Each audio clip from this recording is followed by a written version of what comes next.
Բարի լուսով աստղերևած ատարանդերների բաց բարոված մեր լուսավորան սարված լծեր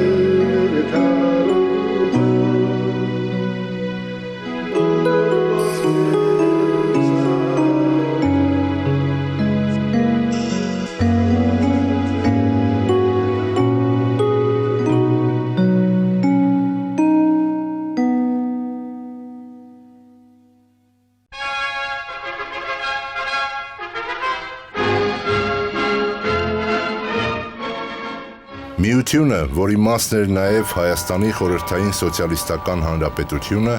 1970-ականներից լճացման մեջ էր։ Կառավարող վերնախավը հիմնականում առաջացած տարիք, քաղաքական կարծր պատկերացումներ ունեցող գործիչներ, աշխարհի 1/6 մասը զբաղեցնող միասնական պետությունը դարձրել էին մեկուսի տարածք, որտեղ ամենակարևոր իրադարձությունը կրեմլյան ծերունիների հաճախադեպ հերթագայությունն էր։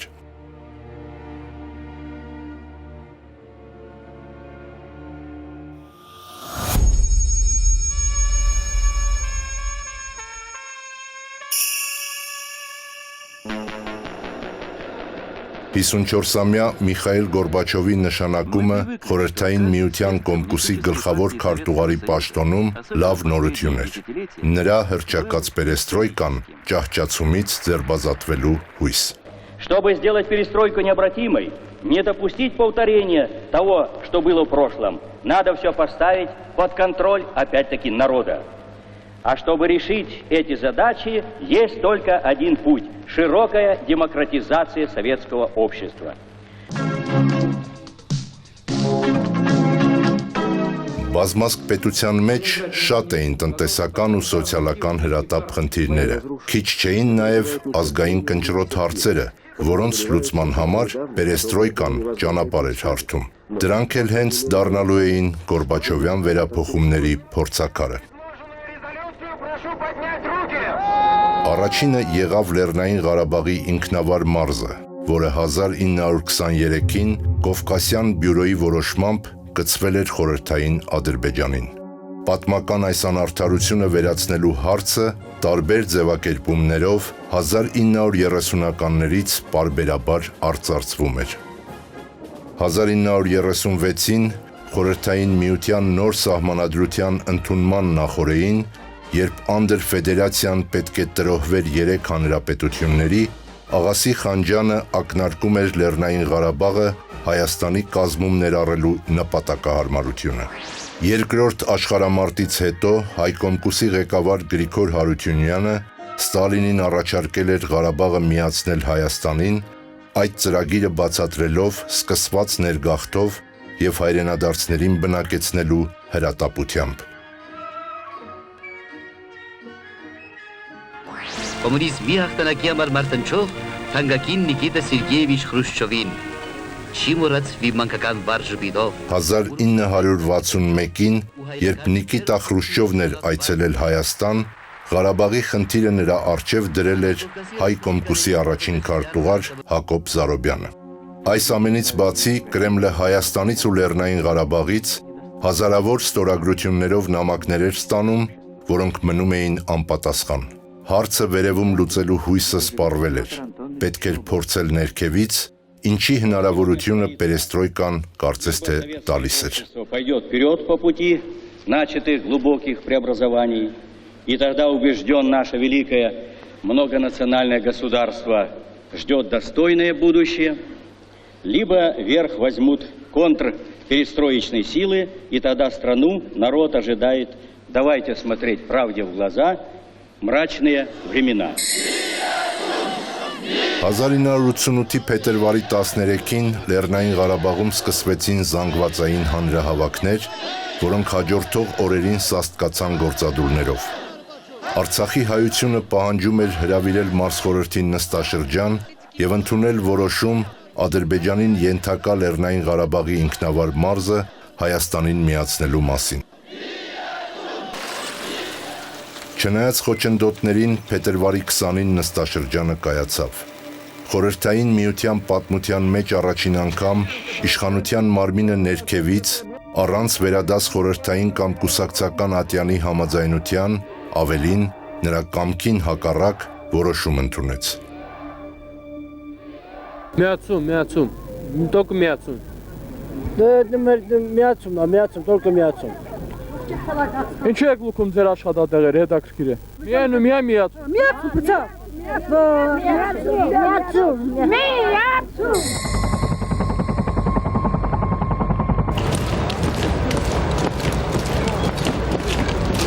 Նույն օրը Ստեփանակերտում էին խորհրդային միության ներքին գործերի նախարարության զորքերը։ Նոր իրականության մեջ Հայաստանն էլ վայելում էր ընձեռնված ժլատ ազատությունը։ Քննարկվում էին ազգային մշակութային արգելված հարցեր, բնապահպանական խնդիրներ։ Վերջինները երբեմն փակ տարածքներից, նեղլիկ միջավայրերից տեղափոխվում էին փողոցներ ու հրապարակներ, նախապատրաստելով մեծ շարժումը։ Փետրվարի 20-ին օպերայի այժմ Ազատության հրապարակը հաշված ժամերի ընթացքում լցվեց տասնյակ հազարավոր մարդկանցով։ Շարժումը ղեկավարում էր Ծագումով Ղարաբաղցի տնտեսագետ Իգոր Մուրադյանը։ Ձևավորվեց կազմկոմիտե, որի անդամները հանրությանը քիչ հայտնի երիտասարդ ու եռանդուն մտավորականներ էին։ Կար նաև ավագների խորհուրդ, որին մաս էին կազմում ճանաչված անհատներ։ Մեր ողջ ժողովուրդը Հայաստանից եւ Սփյուռքի ողջ տարածքի վրա սպասում է խոսքի, սպասում է բացատրության, սպասում է մխիթարության։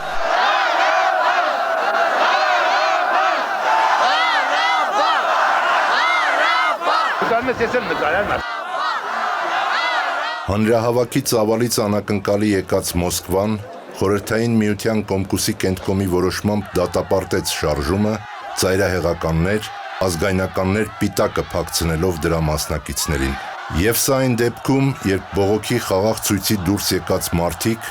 ծածանում էին խորհրդային միության դրոշը, իրենց ձեռքերում ունեին Լենինի, Գորբաչովի դիմանկարները եւ վանկարկում ամենևին ոչ ծայրահեղական կարգախոսներ։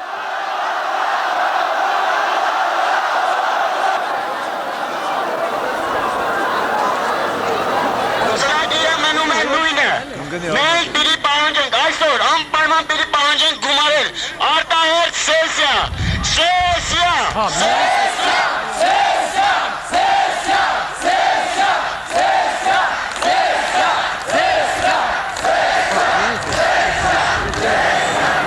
Ես որ եկել եմ ակել եմ դեր ես խոսում եմ, ուրեն մի բան գիտեմ, դաղոց մինկա բացի տնացի։ Եվ ես խնդրում եմ ձեզ, գնանք մեր աշխատանքի տեղերը։ Հանրապետության ղեկավարները որոշում կայացնելու կամք չունեին։ Նրանք խոսում էին Մոսկվայից նախապես հնչած հայտարարության բառապաշարով։ Պահանջները հակասում են Հայաստանի եւ Ադրբեջանի աշխատավորների շահերին։ Ժողովուրդը երկու ճանապարհ ուներ՝ կամ հրաժարվել պայքարից ու լքել հրապարակը, կամ սաստկացնել ճնշումը։ Ընտրվեց երկրորդը։ Մենք պիտի գնանք մինչև վերջ։ Այսօրվանից ամբողջ Հայաստանով հայտարարում են գործադուլ։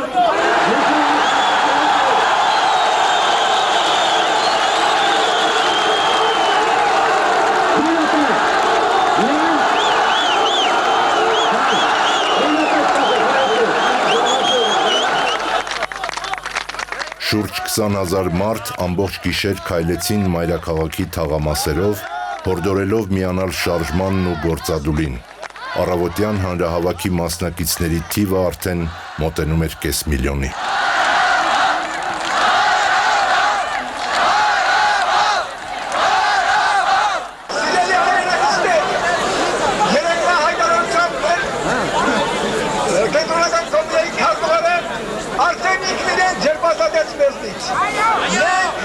Հավաքվել են դարձյալ մի հույսով, թեև շատ փոքրիկ հույսով, որ նրանք գլխի դնեն, որ առանց ժողովրդի իրենք ոչինչ են։ Հետևաբար պայքարը չպետք է դադարեցնել ոչ մի գնով։ Դուք պատկերացնում եք սա ազգային զարթոնքի պահ է։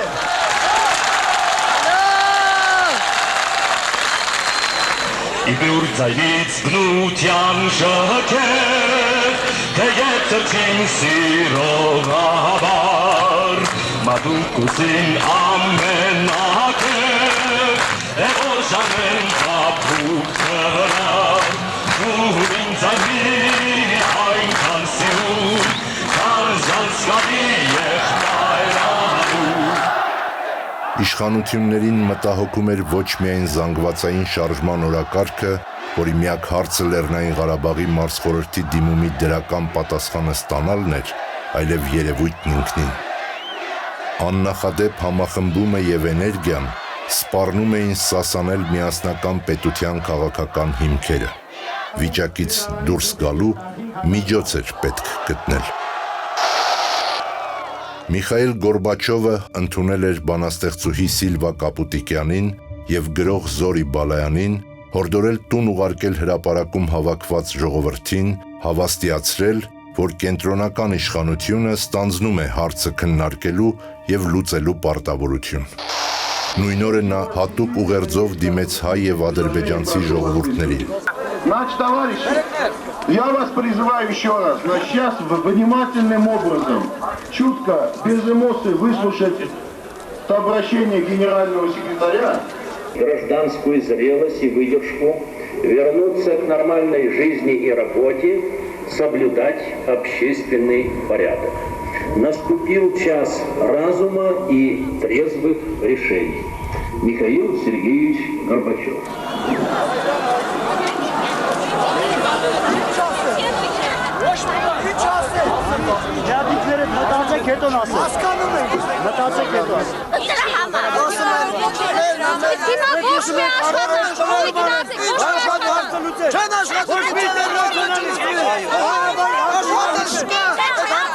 Մոսկվան համաձայնվել է ստեղծել այդ հանձնաժողովը։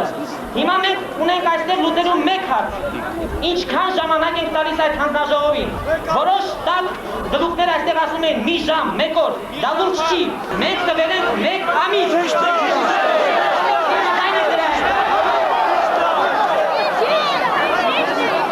Կան մարդիկ, որ կասկածում են, որ մեկ ամսից հետո մենք կարող ենք այստեղ հավաքվել նորից եւ սպասենք պատասխանի։ Բոլորս համոզված ենք։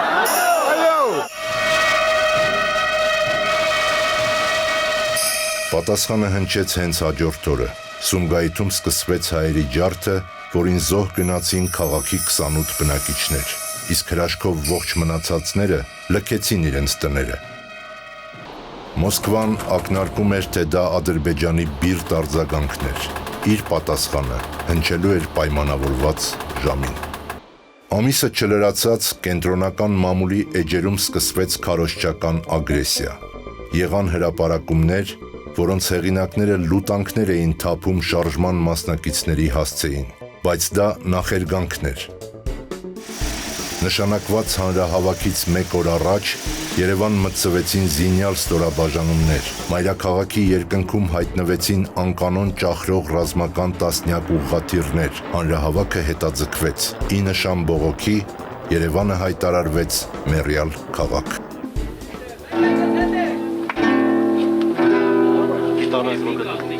Նույնիսկ ընձուղտը տարօրինակ մի երգ է, բայց որ փակված է վանդակում, դա արդեն երգ չէ, որքան չերկված երգեր կամ փակվանդակներում, որքան երգեր, որոնք երբեք չեն լսվելու։ Երբ երգը դառնում է վախեցած գազան, ու փակված վանդակում ճավերին է զարկվում, երգը դառնում է վիրավոր լուսան, երկը թռիչքի է պատրաստվում, երկը լռում է ու քնած ձևանում, գալիս է պահը, նա պայթում է պայթում։ Փետրվարին սկսված զանգվածային շարժումը ընդհատվել, բայց չէր դադարել։ Մայիսին հրապարակը կրկին լեցում էր։ Ստեղծվեց ղեկավար նոր մարմին, Ղարաբաղյան շարժման Հայաստանի կոմիտեն, որի անդամներից 7-ը Փետրվարյան կազմկոմիտեից էին։ Վազգեն Մանուկյան, Վանո Սիրադեղյան, Համբարձում Գալստյան, Աշոտ Մանուչարյան, Սամսոն Ղազարյան, Սամվել Գևորգյան, Ալեքսան Հակոբյան։ Երեքը նոր մարդիկ՝ Լևոն Տեր-Պետրոսյան, Բաբկեն Արարքցյան, Դավիթ Վարդանյան։ Ավագների խորհրդից կոմիտեին էր միացել Գիտությունների ակադեմիայի թղթակից անդամ Ռաֆայել Ղազարյանը։ Գրեթե միաժամանակ վերին հրահանգով փոխվել էր Հայաստանի փաստացի ղեկավարը։ Երկարամյա առաջին քարտուղար Կարեն Դեմիրճյանին փոխարինել էր Սուրեն Հարությունյանը։ Կուսակցական մի գործիչ, որը երկար ժամանակ աշխատել էր Մոսկվայում եւ 2 տարի առաջ նշանակվել Հայաստանի նախարարների խորհրդի նախագահի առաջին տեղակալ։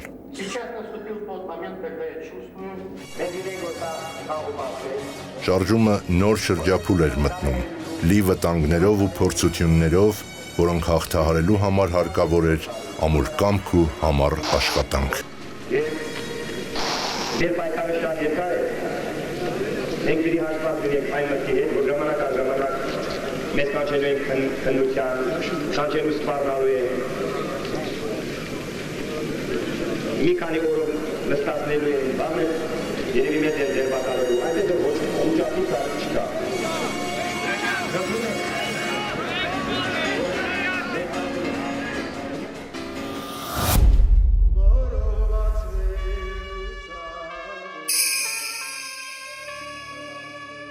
Կես տարի անց Ղարաբաղյան շարժման Հայաստանի կոմիտեն ամբողջ կազմով ձերբակալվեց։ Նրանց հետ էին նաև Գթություն բարեգործական միության նախագահ Խաչիկ Ստամբոլցյանը, Փետրվարյան ցույցերի առաջնորդ Իգոր Մուրադյանը, իսկ Արցախյան կռունկ կոմիտեի անդամ Արկադի Մանուչարովն արդեն բանտում էր։ Դեկտեմբերի 7-ին Հայաստանի հյուսիսում ավերիչ երկրաշարժ էր եղել։ Հայաստան էր ժամանել Միխայիլ Գորբաչովը։ Խորհրդային միության Կոմկուսի գլխավոր քարտուղարին հարց էին ուղղել Ղարաբաղի ապագայի մասին, ինչը զարմացրել ու զայրացրել էր նրան, բայց 3 օր անց շարժման ղեկավարներին ձերբակալելու հրահանգ տալը հազիվ թե պայմանավորված լիներ այդ միջադեպով։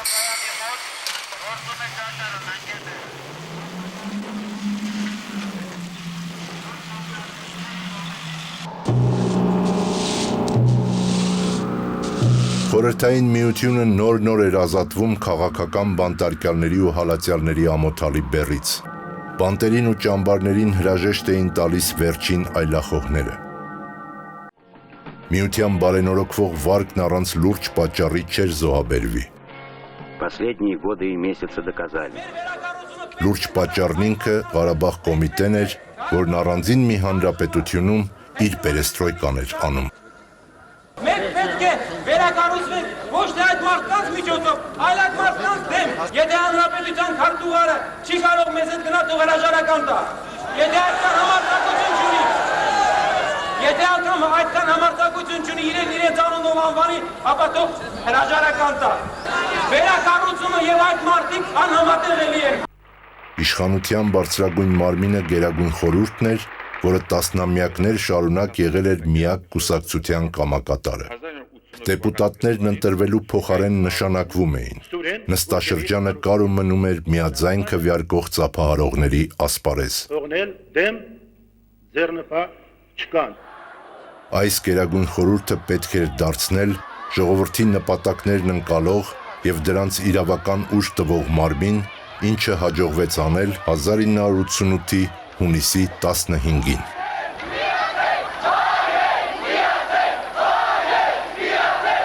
Հայ բնակչության նկատմամբ կատարված ոճրագործություն։ Այդ օրը իշխանությունը 4 ամիս ուշացումով հավանություն տվեց Լեռնային Ղարաբաղի մարզխորհրդի փետրվարի 20-ի դիմումին,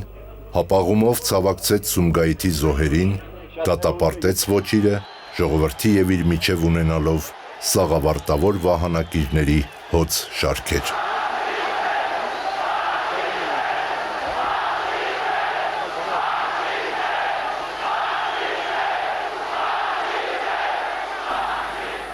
Այսօր ես ձեզ կարող եմ հավաստիացնել Ղարաբաղյան շարժման Հայաստանի կոմիտեի անունից, որ մեր բոլոր պահանջները բավարարված են։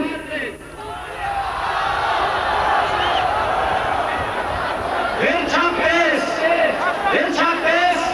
Հայաստանի կառավարությունը արձագանքեց այս ժողովրդի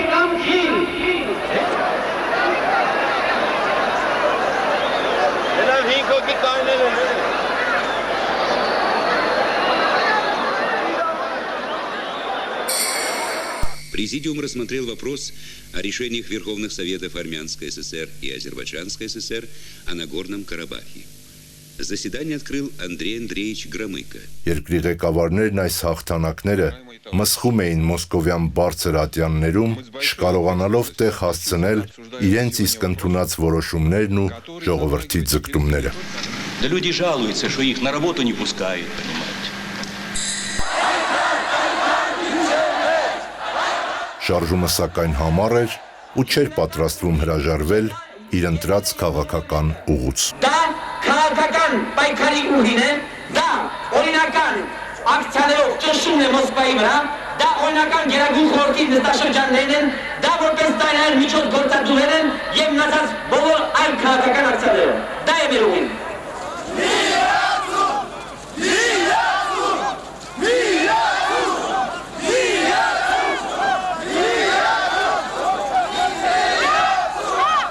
Հայաստանում իշխանությունը երկատվել էր, ինչը տեսանելի էր տարբեր իրավիճակներում։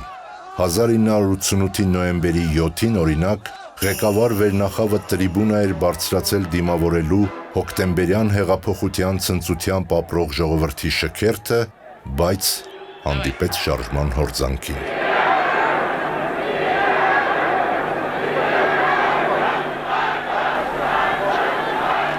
Մի րոպե, ես ուզում եմ ձեզ սրտանց շնորհավորել այսօրվա տոնի կապակցությամբ, խնդրում եմ խելամիտ լինել, կազմակերպված լինել, եկեք մենք մինչև վերջ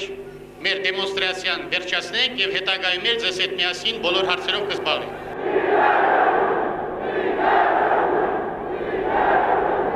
Ես ուզում եմ խոսք տամ կոմիտեի անդամ Լևոն Տեր-Պետրոսյանին։ Վեզիրովը օգտվելով զորքի ներկայությունից հսկայական շինարարական աշխատանքներ է ծավալել Ղարաբաղում և ծրագրել է առաջիկա 1-2 ամիսների ընթացքում բռնի ուժով նվաճել Ղարաբաղը։ Սա իսկական ագրեսիա է։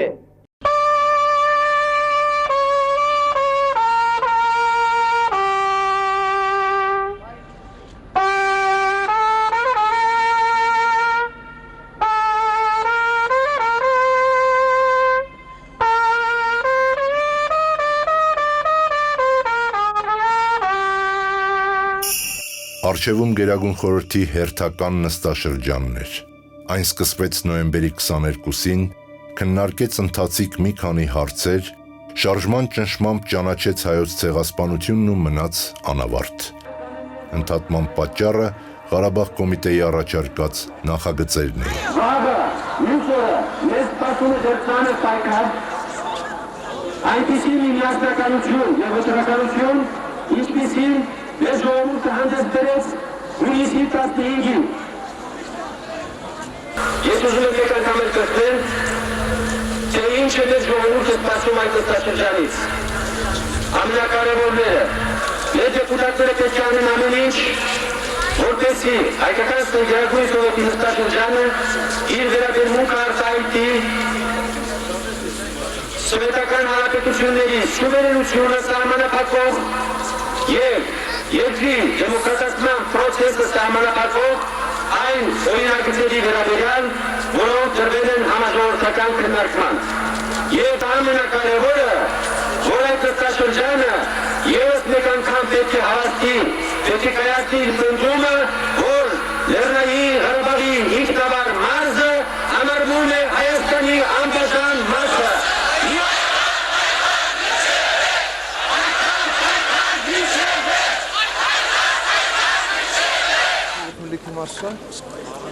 Հայաստանի ղեկավարները բնականաբար պետք է խուսափեին նման քննարկումներից և որոշում կայացնելուց։ Շարժումն էլ պետք է հարկադրեր շարունակել ընդհատվածը։ Ուշ գիշերով 210 դեպուտատներ կանչվեցին հրապարակ, օպերայի դահլիճում գումարվեց արտակարգ նստաշրջան։ Սա ժողովրդի նստաշրջանն էր և ժողովուրդը հասավ իր նպատակին։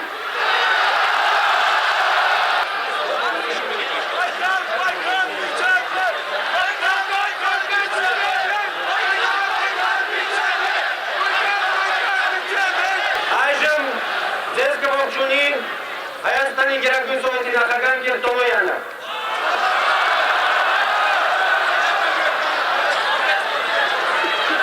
Արգելին գեր ժողովուրդ։ Ես ողջունում եմ ձեզ և ուղղակի ինչ ասեմ, ձեզ հետ միասին է։ Ցավում եմ ձեզ, որ դուք հաճարվում եք, բայց դա ինչ անեք, կարծես թե մեր բոլորս միասին կատարում ենք մեր հայ լինելու պարտքը։ Այսօրվա մեր նստաշրջանը որոշեց և Լեռնային Ղարաբաղի ինքնավար մարզը նորից վերամիավորելու հայկական սովետական սոցիալական և նույնիսկ այն սահմանադրական օրենքները, ինչ որ բխում է մեր հայ ժողովրդի սրտից։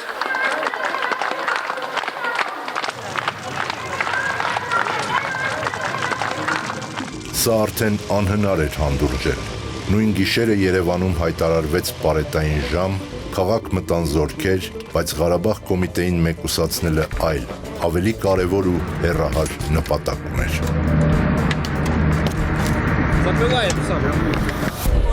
Նոյեմբերի 25-ի արտակարգ նստաշրջանում հաճախ տեսնում ենք երկու դեմք՝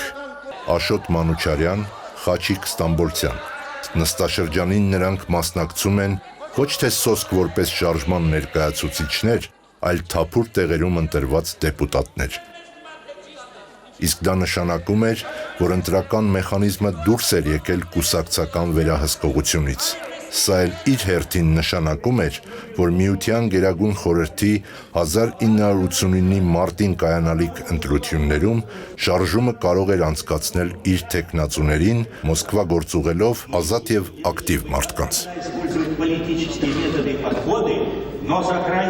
Մղձավանջային այս երազը հնարավոր էր խափանել միայն Ղարաբաղ կոմիտեի ձեռբակալությամբ։ Շատ եմ խնդրում ձեր օգնությունը, օգնեք Ղարաբաղ կոմիտեին։ Նրանց միակ մեղքն էնա, որ առանց հավատացին, гласностին перестройкային գնացել են օգնություն են ցույց տվել։ Լավ հետ օգնություն։ Գիտեք կարելի է։ Շեն ապրում են թե չի ապրում։ Շատ եմ խնդրում բոլորի կողմից, 12 հոգու կողմից, 2 ամիսա բռնված եմ։ Այս պայմաններում անգամ շարժումը կարողացավ ունենալ ընտրված 3 պատգամավոր։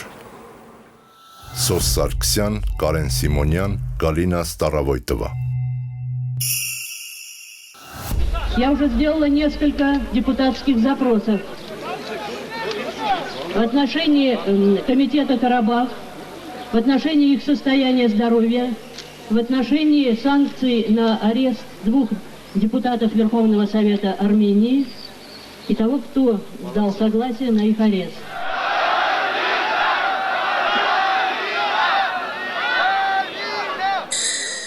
Ղարաբաղ կոմիտեն աչքի առաջ ունենալով ձերբակալվելու հեռանկարը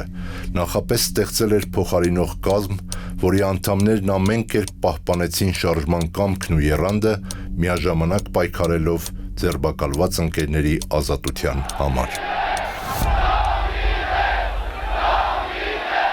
Ժողովրդի համառ դիմադրության, Խորհրդային Միության ժողովրդավարական ուժերի և միջազգային հանրության բուռն արձագանքների ճնշմամբ Գորբաչովը տեղի տվեց։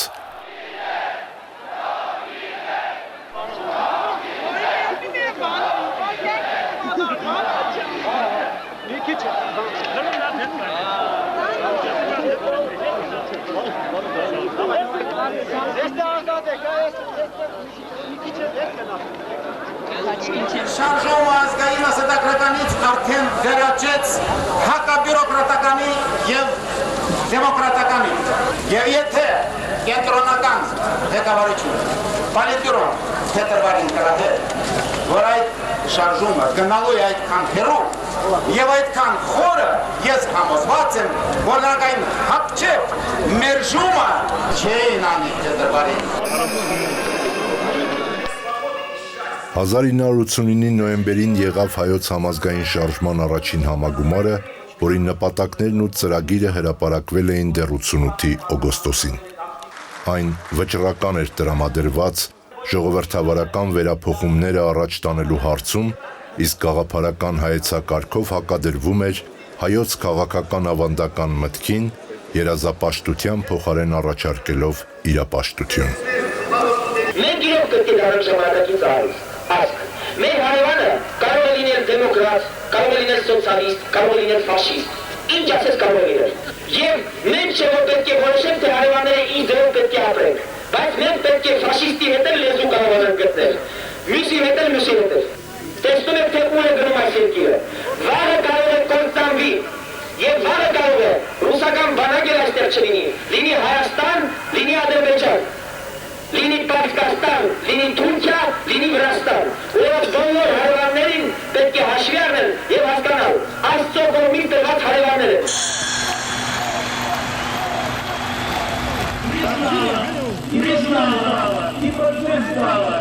Խորհրդային միությունը մասնատման շեմին էր։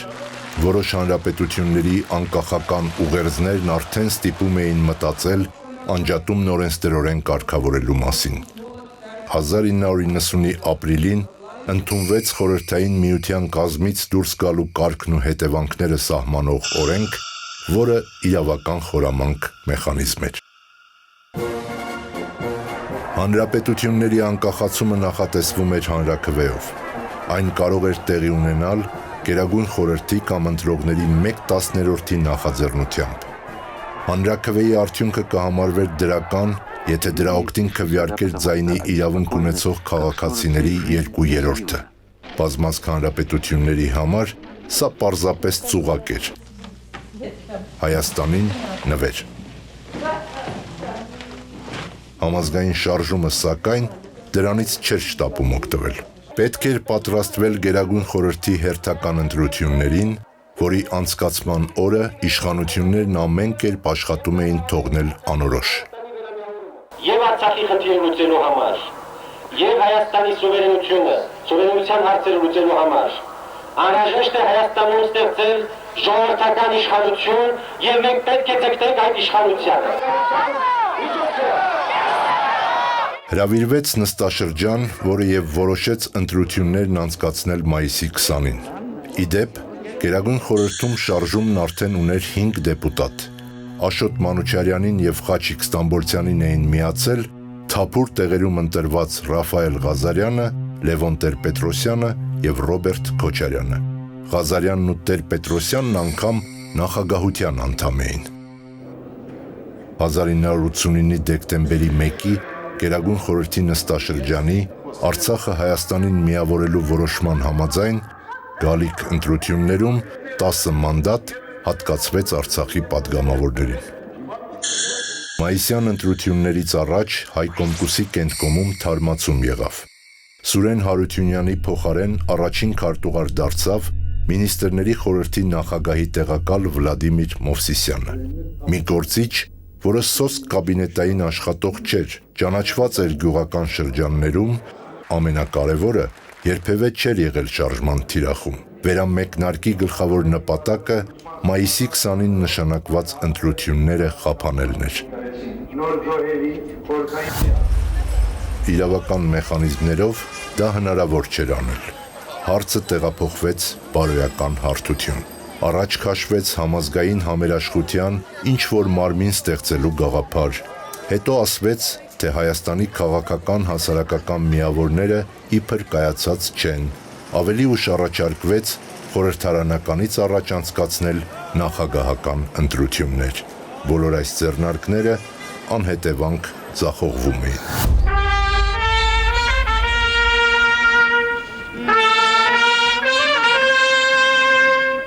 Ժողովրդին հիմարացնում են եւ հաջողում են մեծ մասամբ, որ պարլամենտում պետք է լինեն ոչ թե մարդիկ, որոնք այս 2 տարի ապստամբական շարժման մեջ են եղել, այլ քաղաքական գործիչներ։ Այս երկրում, սովետական երկրում, կոմունիստական կուսակցության տոտալիտար երկրում, հնարավոր չի, որ լինի քաղաքական գործիչ։ Մինչև շարժումը առհասարակ հայ ժողովրդի մեջ հնարավոր չէ լինել քաղաքական գործիչ։ Հնարավոր չէ, որովհետև կոմունիստական կուսակցությունը միայն զորանոցային ապարատ է։ Հրամայում են եւ բոլորը ծայրեցար կատարում են։ Թեկուզ խելացի մարդիկ լինեն մեջտեղը, ազգավեր։ Այնպես որ քաղաքական գործիչներ մանգալի չպետք է մանգալ կոմունիստական կուսակցության ապարատում եւ առհասարակ այդ ցանցում։ Քաղաքական գործիչներ կարող են առաջանալ միայն ժողովրդական շարժման մեջ։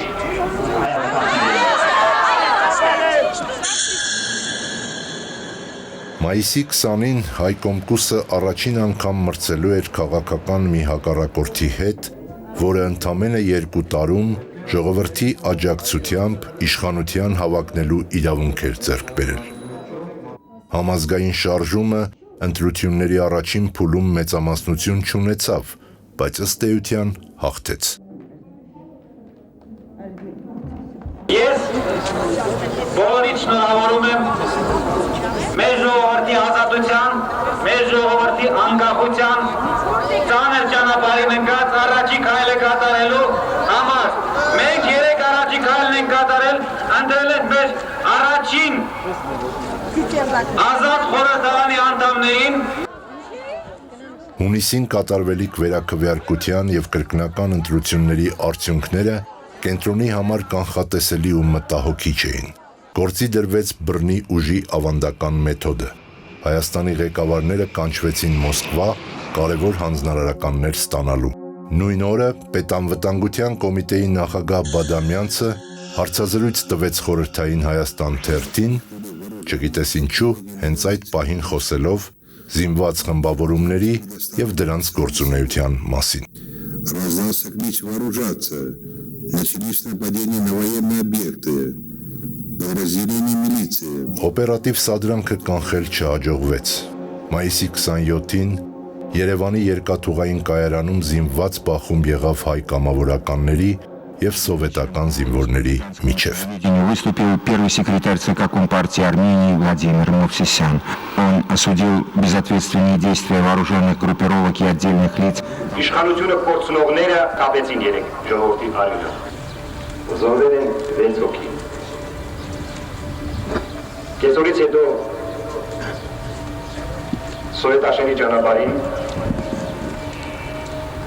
ընդհանուր դեր ունեցավ զորքի եւ ժողովրդի միջև, զինված խմբերի միջև։ Դրա արդյունքը եղավ այն, որ 3 դրությամբ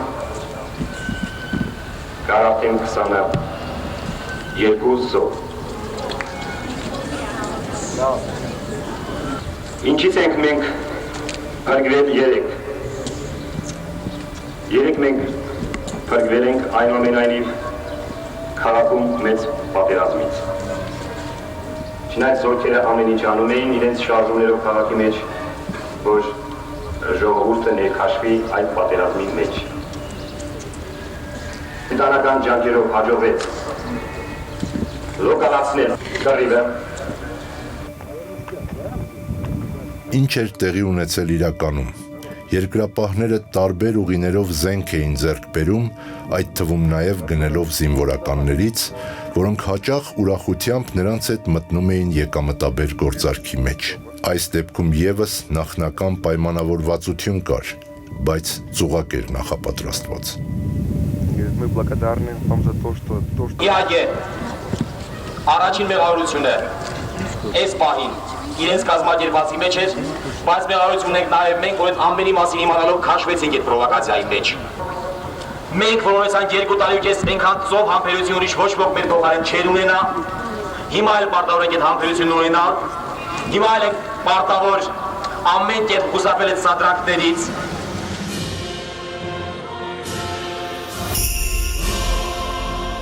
Հուլիսի 20-ին հրավիրվեց Գերագույն խորհրդի առաջին նիստը։ 70-ամյա ընդմիջումից հետո Հայաստանը ունեցավ ազատ ընտրված օրենսդիր մարմին։ Թեև ընդհանուր առմամբ այն երկբևեռ էր, Հայաստանի կոմունիստական կուսակցություն եւ Հայոց համազգային շարժում, բայց անդամների գաղափարական, կենսագրական հատկանիշներով բավական խայտաբղետ էր։ Կոմկուսը հիմնականում ներկայացված էր կուսակցական ու վարչական պաշտոնյաներով, իսկ շարժումը խորհրդարան էր բերել բնապահպանների եւ գիտնականների, համալսարանականների ու գրողների, տնտեսագետների, իրավաբանների, Գրեթե ողջ կազմով այստեղ էր Ղարաբաղ կոմիտեն։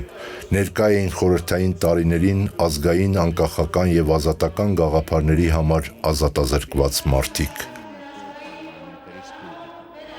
Շարժման պաշտպանությամբ պատգամավոր էր ընտրվել Գորբաչովի հրամանով Խորհրդային Միությունից արտաքսված Պարույր Հայրիկյանը, որը նորընտիր պատգամավորների ջանքով շուտով վերադարձավ հայրենիք։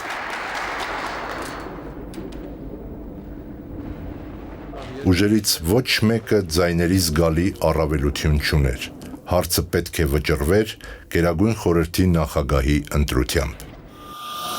Հայոց համազգային շարժումն առաջադրել էր Լևոն Տեր-Պետրոսյանին, Կոմկուսի թեկնածուն, բնականաբար, առաջին քարտուղար Վլադիմիր Մովսիսյանն էր։ Մովսիսյանը խոսում էր հանրապետության ինքնիշխանության ընդլայնման մասին եւ անվերապահորեն կողմ էր միութենական նոր պայմանագիրը ստորագրելուն։ Տեր-Պետրոսյանը պայմանագրին դեմ չէր, բայց ուներ երկու վերապահում։ Հայաստանը պետք է լինի միջազգային իրավունքի լիիրավ սուբյեկտ, պետք է բացառվի միութենական սահմանադրության եւ օրենքների գործողությունը։ Խորհրդարանն ընտրեց Լևոն Տեր-Պետրոսյանին, հավանություն տալով անկախությանը։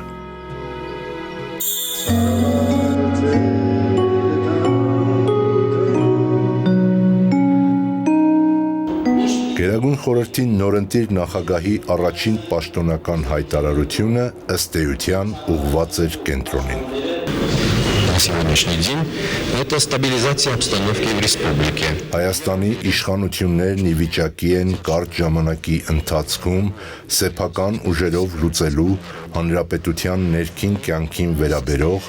նրա քաղաքական հասարակական վիճակի կայունացմանն ուղղված բոլոր խնդիրները, պայմանով որ բացառված լինի արտաքին միջամտությունը։ Ղարաբաղ կոմիտեի եւ Հայոց համազգային շարժման վարչության անդամ Բաբկեն Արարքցյանին, Գերագույն խորհրդի նախագահի առաջին տեղակալ, Կոմկուսից ընտրված պատգամավոր Գագիկ Հարությունյանին տեղակալ, Ղարաբաղ կոմիտեի եւ Համազգային շարժման վարչության անդամ Վազգեն Մանուկյանին վարչապետ ընտրելուց հետո խորհրդարանի առաջնահերթ խնդիրը անկախության հռչակագիրն էր։ Ստեղծվեց փաստաթուղթը նախապատրաստող հանձնաժողով պատգամավոր Կարեն Յուզբաշյանի ղեկավարությամբ։ Հիմնական տարբերակից բացի ստացվեցին մոտ 1 տասնյակ նախագծեր։ Առաջին քննարկումներից, խմբավորումներից ու խմբագրումներից հետո ներկայացվեց հռչակագրի 3 տարբերակ։ Երկրորդ քննարկումից մնաց 1 նախագիծ եւ 2 հատուկ կարծիք։ Պատգամավոր Մեխակ Գաբրելյանը առաջարկում էր չեղյալ հայտարարել 1920-23 թվականներին կնքված Հայաստանին վերաբերող բոլոր պայմանագրերը եւ որպես նպատակ հռչակել ազատ անկախ միացյալ Հայաստանի կերտումը։ Պատգամավորներ Աշոտ Նավասարդյանն ու Իգոր Մուրադյանն էլ անկախության վերականգնումը տեսնում էին 1922 թվականի Խորհրդային միության կազմավորման պայմանագիրը չեղյալ հայտարարելու միջոցով։ Առաջարկները մերժվեցին։ Я рассматриваю этот документ прежде всего как политический документ, который рисует образ сегодняшней, а еще больше завтрашней Армении и фиксирует отправные точки нашего видения, нашего будущего. Հռչակագիրը այսօր ընդունվում է։ Ողջ հռչակագիրը սկսած վերնագրից մինչև վերջակետը։ Ընտրում եմ քվեարկել կողմ դեղնպար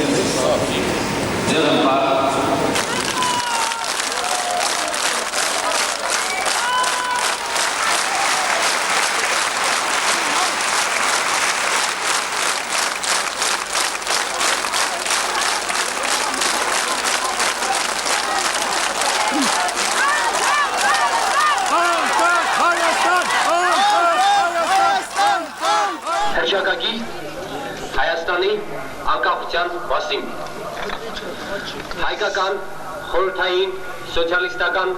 հանրապետության Գերագույն խորհուրդը արտահայտելով Հայաստանի ժողովրդի միասնական կամքը, գիտակցելով իր պատասխանատվությունը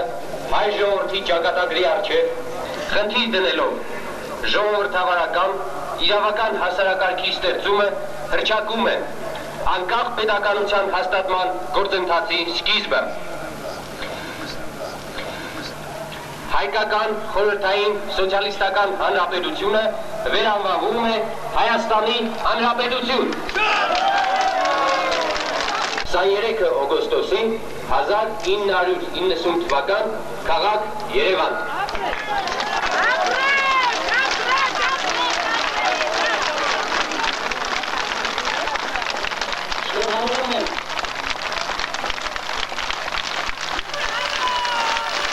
Հռչակվածը դեռ անկախություն չէր, սա միայն սկիզբն էր դժվարին մի ճանապարհի,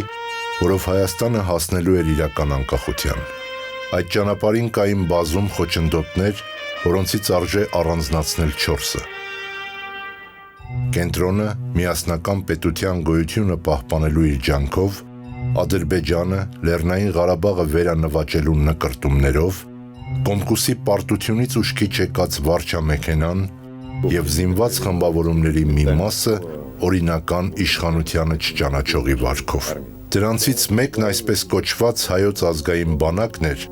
որի օրինազանց գործունեությունը ավարտվեց բանակցելու նպատակով իրենց շտաբ գնացած Գերագույն խորհրդի պատգամավոր Վիտյա Այվազյանի և ազատամարտիկ Գեղազնիկ Միքայելյանի սպանությամբ։ Հանրապետության տարածքում մտցնել արտակարգ դրություն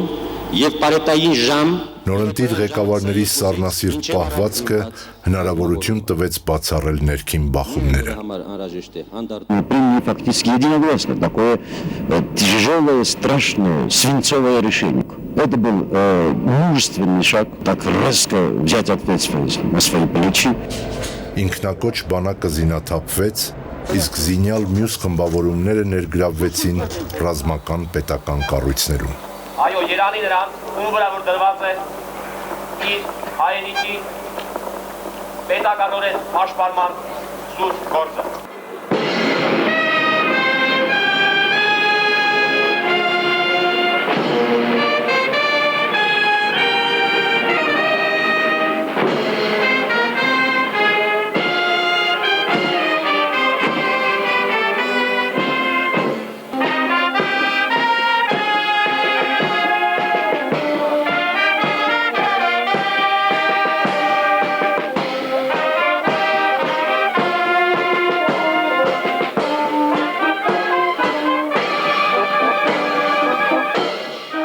Քանի որ կենտրոնը դեռ պահպանում էր պաշտպանական միասնական համակարգը,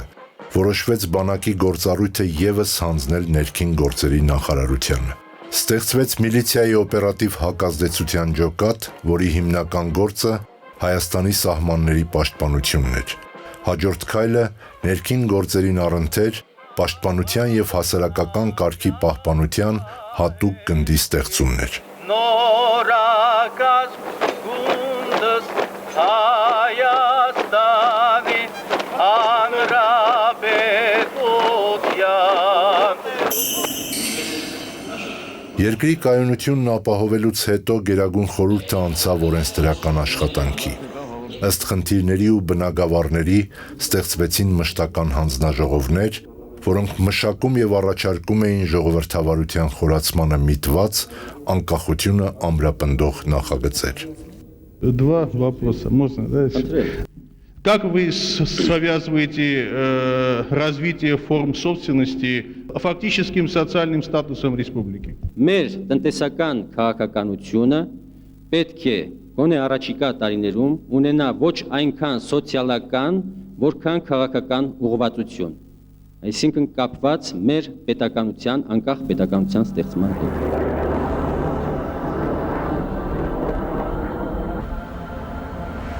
Սեփականության ձևերի բազմազանությունն օրենքով ամրագրելը, հողի սեփականաշնորհումը, խոսքի և խղճի ազատությունը, մամուլի բազմազանությունը, Կոմկուսի մենիշխանության վերացումն ու քաղաքական բազմակուսակցական համակարգի ստեղծումը, շատ ու շատ այլ օրենքներ և որոշումներ կարևոր էին Հայաստանի համար և աննախադեպ խորհրդային ողջ տարածքում։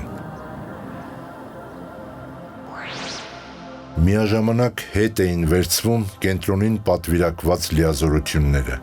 Հայաստանն արդեն հանդես էր գալիս իր անունից, փորձում վարել արտաքին ինքնուրույն քաղաքականություն, մասնակցել միջազգային կառույցների գործունեությանը։ Ասել, թե կենտրոնը չէր դիմադրում սխալ կլինի, բայց նրա ներքին էներգիան արդեն բավարար չէր կայուն դիմադրության համար։ Նոր գինին հին տիկերի մեջ պահել փորձող Գորբաչովը մերթ ԽՍՀՄ պահպանման հարցով հանրաքվեր նախաձեռնում, մերթ հանրապետություններին հրավիրում միութենական նոր պայմանագիր ստորագրելու, հաշվի չնստելով քաղաքական այն գործընթացների հետ, որոնք սահուն վերաճում էին իրողությունների։ Մի քանի ամիս, նույնիսկ շաբաթներ առաջ, Հայաստանում ոչ մեկի մտքով չէր անցնի, որ հնարավոր է հանդիսավոր պայմաններում ապամոնտաժել բոլշևիկյան կուսակցության առաջնորդ Վլադիմիր Իլիչ Լենինի արձանը։ Քաղաքային իշխանությունները որոշում ընդունեցին եւ այսօր ամբողջ ժողովրդով արժանապատվությամբ հպարտ հանում ենք եւ տանում ենք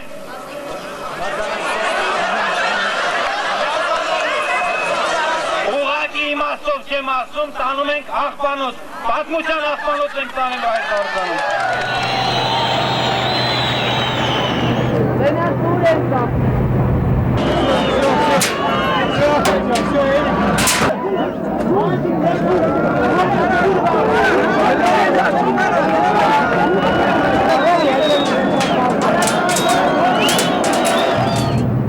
Ոչ մեկի մտքով չէր անցնի նաև, որ նախկինում Ստալինի, ապա Լենինի անունը կրող Պողոտան կսրբվի մաշտոցով, որ Երևանում կլինի Մոսկվային ոչ ասող կարծր իշխանություն։ Հայաստանը մեկն էր միութենական 6 հանրապետություններից՝ Լիտվա, Լատվիա, Էստոնիա, Վրաստան, Մոլդովա, որոնք չընդունեցին խորհրդային միության պահպանման հարցով 1991-ի մարտին կայանալիք հանրաքվեին մասնակցելու պարտադրանքը։ Մերժել մարտի 17-ի հանրաքվեն։ Այդ հանրաքվեն չի ծառայում մեր ժողովրդի, մեր ազգային շահերին։ Սա է հարցը։ Այսա է այն, ինչ որ չպետք է անել։ Իսկ ինչ պետք է անել։ Պետք է անցկացնել հանրապետական հանրաքվե։ Չխախտել եւ միջազգային իրավունքը, եւ միութենական իրավունքը, եւ հանրապետական իրավունքը։ Մեկ հարց կա, որը եւ համապատասխանում միութենական օրենքին, դա պետք է լինի համաձայն եք, որ Հայաստանի Հանրապետությունը դուրս գա խորհրդային միության կազմից։ Եթե մի ժողովուրդ ունի անկախություն, ապա նա ունի միայն մեկ ազգային նպատակ՝ անկախություն ձեռք բերել։ Մնացած բոլոր ազգային հարցերը ածանցյալ են դրանից եւ հնարավոր է լուծել միայն անկախ պետականություն ունենալու դեպքում։ Միակ ճանապարհը բարգավաճելու, միակ ճանապարհը դուրս գալու այս անդունդից դա անկախությունն է։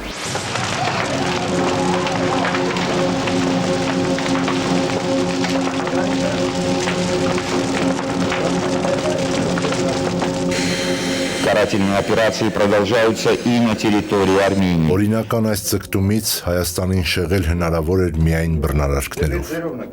1991-ի ապրիլին սկսված Կոլցո օպերացիան, որի նպատակը Ղարաբաղը հայաթափելն ու Հայաստանի սահմանային բնակավայրերում լարվածությունը մեծացնելն էր, իրականում պատերազմ էր անկախության ուղին ընտրած հանրապետության դեմ։ Շարժումն այսպիսի պատերազմներ շատ էր տեսել։ Բաքվի, Կիրովաբադի հայության հալածանքն ու ջարդերը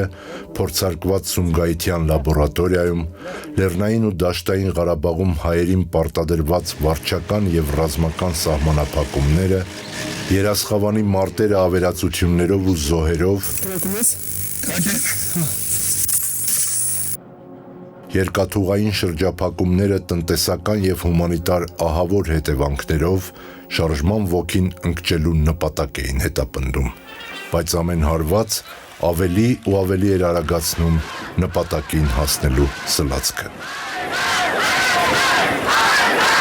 Չպետք է մտածել, թե մենք ծաղիկներով, թմբուկներով, սրինգներով եւ փողերով պետք է նվաճենք այդ անկախությունը։ Ոչ, պետք է պայքարենք այդ անկախության համար, հանուն ազատության, հանուն մեր ժողովրդի երջանկության եւ բարօրության։ Գեցե ազատ անկախ Հայաստանը, գեցե հայ ժողովրդի ազատությունը, հայ ժողովուրդը իրավունք ունի երջանիկ լինելու եւ պետք է լինի։ 1991 թվականի սեպտեմբերի 21-ին Հայաստանի ընտրելու իրավունք ունեցող բնակչության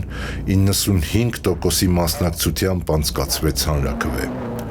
Ընտրողների 99.5%-ը այո ասաց Հայաստանի անկախությանը։ 600-ամյա մեծ և 70-ամյա փոքր դադարներից հետո հայերը կրկին անկախություն ձեռք բերեցին։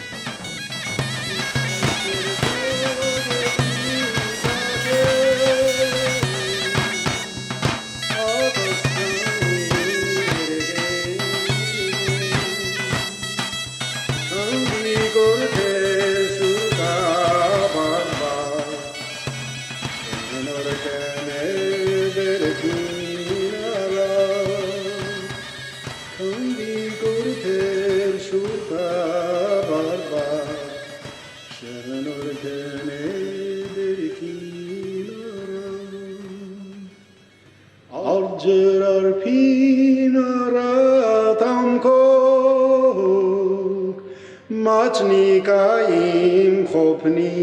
զոտու պայծառարև մարման սարին Աստված տախով չարնի քարին պայծառարև մարման սարին Աստված տախով չարնի քարին